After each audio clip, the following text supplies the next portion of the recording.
On November 21, 2019, Victoria's Secret canceled its fashion show. For more than 2 decades, the show had been the company's loudest declaration of power: supermodels, angel wing, million-dollar bras, and a version of beauty built to feel untouchable. Then it stopped. The previous year's broadcast had drawn just 3.3 million US viewers, down from roughly 5 million 1 year earlier, and behind the collapsing ratings was a more dangerous number. For fiscal 2019, Victoria's Secret North America sales fell 8% to $6.805 billion. Comparable sales fell 7%. The division reported an operating loss of $616 million after major impairment charges. The company that once owned about a third of the American lingerie market was now canceling the spectacle that made it famous. But the show was not the real story. It was the receipt. Because Victoria's Secret did not lose customers when it canceled the fantasy. It canceled the fantasy because customers had already stopped buying into it. And that raises the real question: how did one of the most recognizable brands in retail become so disconnected from the people it was built to serve?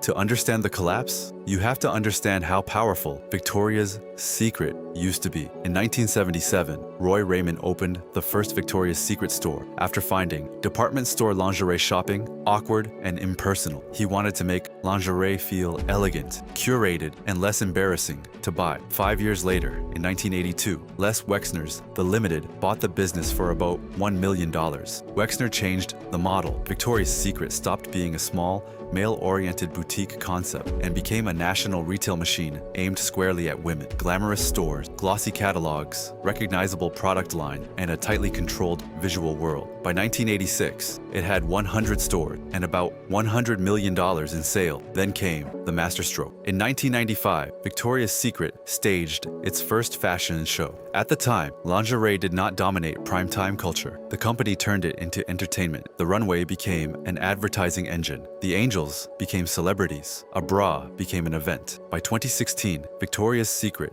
generated $7.781 billion in annual sales. In the United States and Canada alone, it operated more than 1,160 company-owned stores. In 2017, company executives said its fashion show reached roughly 1 billion people across 190 countries. By 2018, the brand was still described as holding about 1/3 of the US lingerie market. That scale mattered. Victoria's Secret was not simply selling bras and underwear. It was selling a social signal: confidence, desirability, transformation. For millions of customers, the pink striped bags, the perfume counters, the mall storefronts, and the angel wing were instantly recognizable. The company had built something rare, a category leader with a global cultural signature, and that success created the trap.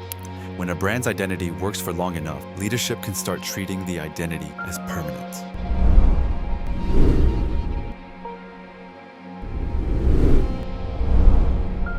But by 2016, the cracks were already visible. Victoria's Secret sales peaked at $7.781 billion that year. In 2017, they fell 5% to $7.387 billion.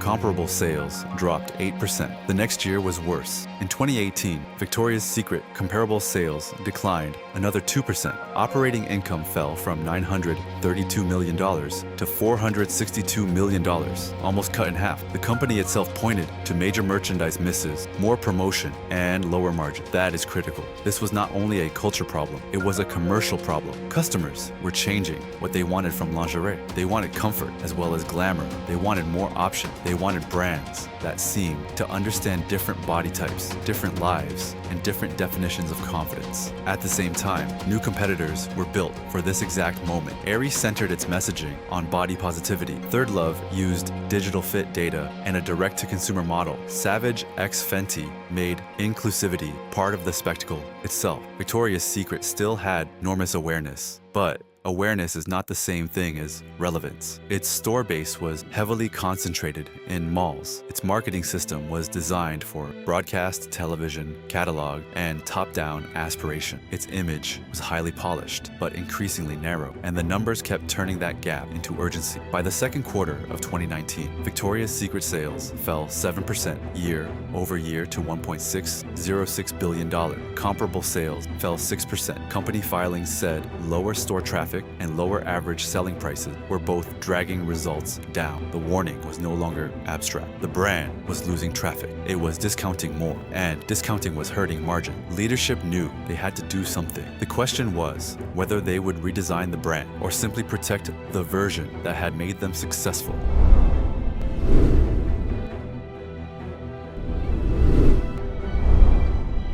The pivotal decision was not one board vote. It was a strategic posture. Victoria's Secret chose preservation before reinvention. In 2018, as the market moved toward broader representation, the company defended the old logic of the fashion show, a rarefied, highly controlled fantasy. In a Vogue interview that November, senior marketing executive Ed Razek was asked about more inclusive casting. His answer became the defining quote of the era, "Because the show is a fantasy." The backlash was immediate. Razek later apologized, but the deeper issue was not just the sentence. It was what the sentence revealed. Inside Victoria's Secret, the angel formula still looked rational. The show had reached enormous audiences. The brand still held powerful market share. The visual identity was globally recognizable, and changing it risked alienating customers who still liked the old model. On a PowerPoint slide, that logic made sense. Protect the strongest brand asset, fix the merchandise, refresh the assortment, pull back on weak capital spending, move the show away from network TV, find a new platform. In May 2019, Les Yixner told employees that network television was no longer the right fit and that the company would rethink the traditional fashion show. That was a sensible media decision, but it was not yet a full customer decision. The television format was only one part of the problem. The deeper issue was the promise behind it. Victoria's Secret had built its business by telling customers, "This is what sexy looks like." The market was increasingly asking a different question.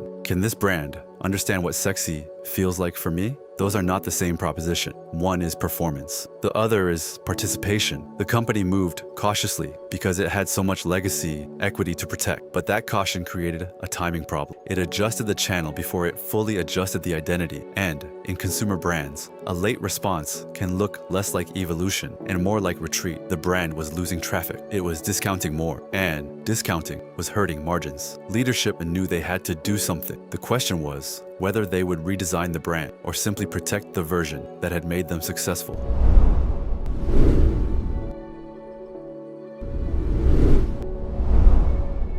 The reaction was not confined to social media. It appeared in the income statement. In 2018, Victoria's Secret operating income had already fallen 50% from $932 million to $462 million. In the first half of 2019, operating income fell again from $197 million to just $49 million. By the end of fiscal 2019, North American sales had dropped from $7.375 billion to $6.805 billion.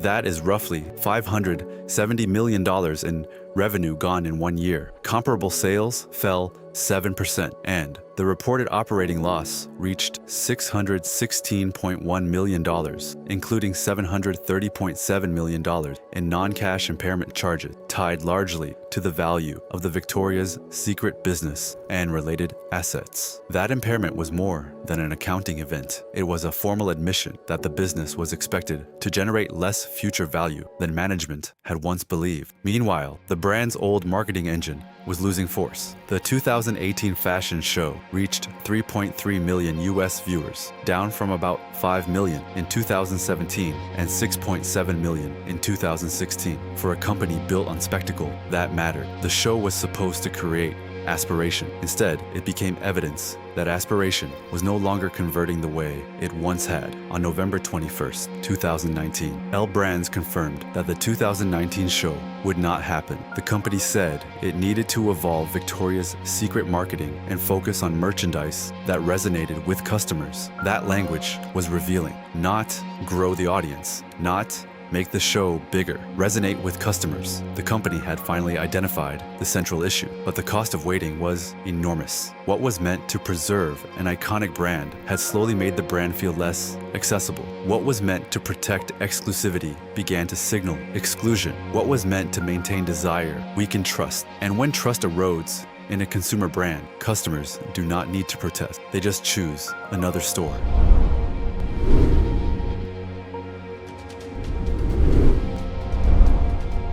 So what went wrong? It came down to 3 lessons. First, a brand promise must evolve with the customer, not just with the calendar. Victoria's Secret confused a successful symbol with a permanent truth. Angel wings were not the strategy. They were an expression of a strategy that had once worked. Businesses often confuse brand recognition with customer connection, but recognition tells you that people know your name. Connection tells you that they still choose you. And when those two separate, the brand can remain famous long after it stops being preferred. Second, cultural signals are often demand signals. The criticism about representation was not only a public relations problem, it was market intelligence. Customers were telling the category what they value: comfort, fit, inclusion, authenticity, and choice. The winning competitors did not just communicate those ideas. They built products, casting, media, and customer experiences around them. Strategy does not fail because one campaign gets criticized. It fails when an organization treats repeated customer signals as noise because the old model is still profitable enough to defend. Third, do not confuse a channel change with a business model change. Canceling the TV show was logical, but removing a format does not automatically rebuild relevance. A real reset requires alignment across product, pricing, sizing, store experience, digital capability, marketing, and leadership incentives. Markets do not reward boldness by itself. They reward alignment. The message, the product, and the customer's lived reality have to point in the same direction.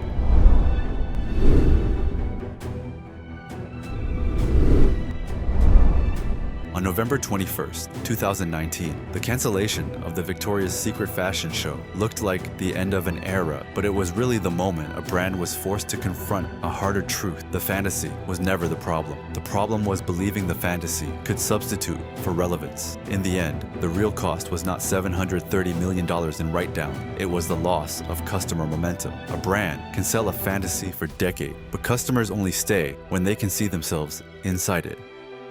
So that's it. For more business stories, more hidden patterns, like and subscribe to The Firm Lore. And also, don't forget to let us know your opinions in the comment section.